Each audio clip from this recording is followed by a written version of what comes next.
Diyan.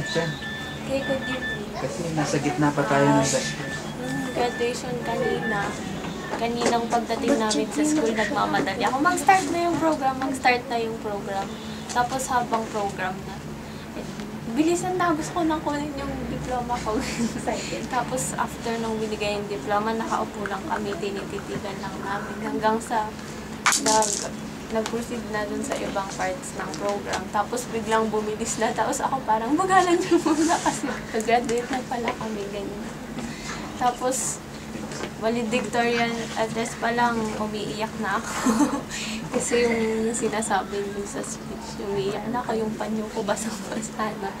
Tapos yung feeling na inabot yung diploma sa'yo, na yung pinaghirapan mo ng 4 years, parang napaki lahat. Kasi yung mga times na naghihirap kang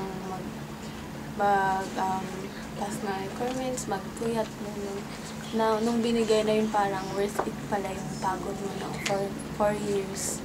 Tapos yung habang tinitignan ko yung mga tao sa paligid ko, mas lalo akong naiiyak kasi kahit kaklase ko pa rin sila next iba yung feeling na iiwan mo yung school mo na nandun ka 4 years araw-araw, nakasama mo yung mga friends mo na kami yung mga magkakasama sa araw-araw nung 4 years na yun kasi nga black section kami. Tapos, yung magsisimula ka ulit ng parang bagong chapter ulit ng life mo kasi college life na. Ayun, masaya maging graduate pero at the same time, nakakalungkot din na iwan yung school na parang bahay mo na rin kasi araw-araw kang number.